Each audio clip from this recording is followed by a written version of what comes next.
আমি এটা কথায় না বললে আমি আপনাদের প্র্যাকটিক্যালি কিছু জিনিস দেখাচ্ছি। আমাদের এটা বাটন প্লাস টাচ, এবং আপনি এটা দেখেন, টাচটা দেখেন, আপনি মোবাইলের টাচের সাথেও কত স্মুথলি কাজ করে, এবং সব ফাংশন আপনি এটা টাচের মাধ্যমে করতে পারবেন। তারপর এটার টেলিভারটা দেখেন, এটা হচ্ছে আম্পায়ার খাওয়ার মতো টেলিভার। আগে যেমন মোটরোলা দিয়ে আম্পায়ার খাওয়া যেত, এই ক্যালিভার দিয়ে আমরা ঠিক আম্পায়ারও খাইতে পারবেন। ক্যালিভারের সেরা ক্যালিভার। তো আসুন মূল জায়গায় যাই। আমরা জানি যে একটা ফাইবারে 3টা লেয়ার হয়। আমাদের প্রথম লেয়ারটা হচ্ছে আমাদের এই যে আছে কোডিং, আমরা এই কোডিংটা ফালাই দিলাম। কোডিংটা ফালাই দেওয়ার পর আমাদের কিন্তু পরের অংশটা হচ্ছে ক্লাইডিং। তো সাধারণত এই মেশিনটা ক্লাইডিং না, এই মেশিনটা হচ্ছে কোড টু কোর অ্যালাইনমেন্ট। তো আমরা এখন এই ক্লাইডিংটা কাটলাম, কোডটাকে কাটতে আমরা দিলাম ভিতরে।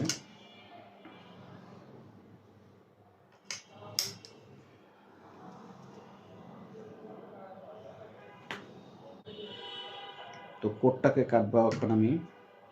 আরেকটা জিনিস আপনারা মাথায় রাখবেন, যে অনেকে মনে করেন যে ডিবি লস হয়, বা ডিবি লসের যে বিষয় ভাই 0 আসে না।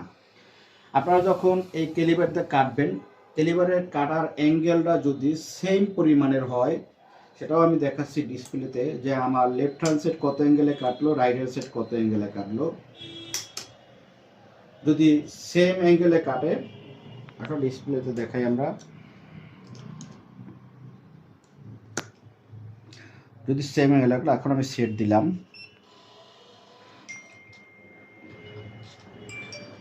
দেখুন left hand side 0.2, right hand side 0.5।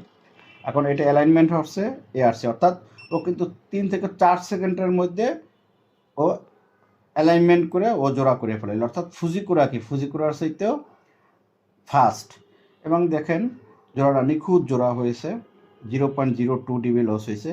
এখন এখানে 0 আসতো, দেখেন আমার যদি লেফট হ্যান্ড সাইড 0.2 অ্যালাইনমেন্টে কাটছে, রাইট হ্যান্ড সাইডে যদি 6 সেম আমি কাটতে পারতাম, 0.02 অথবা 0.00 অ্যালাইনমেন্টে কাটতে পারতাম, তাহলে কিন্তু আমার ডিবি লসটা 0.00 হইতো। এখন আপনারা চাইলে আমার এই ফাইবারটা জুম করেও দেখতে পারতেছেন যে আসলে আমার এনে আর কোনো সমস্যা আছে কিনা। আমার এক্স ফাইবার দেখলাম, আমি ওয়াই ফাইবার দেখলাম, যে জোড়াটা না আমার জোড়া নিখুঁত। এখন দেখেন ভিতরের অংশ, এটা কিন্তু ক্লাইডিং মুডে হয় না। ক্লাইডিং মুডে হলে কিন্তু আপনার এই ভিতরের এই স্পষ্ট এই অংশটুকু দেখতে পারতেন না। এটা জাস্ট খালি ক্লাইডিং মোটর, অর্থাৎ নর্মাল 4 মোটরের মেশিন বা ক্লাইডিং মোটরের মেশিনগুলো জোড়া দিলে আপনারা দেখতে পারবেন যে এই ভিউটা কিন্তু আসবে না। ও এই জুম আকারে কিন্তু আপনারা দেখেন, এটা কিন্তু ভিতরের অংশ, যে অংশটুকু আলো সঞ্চালন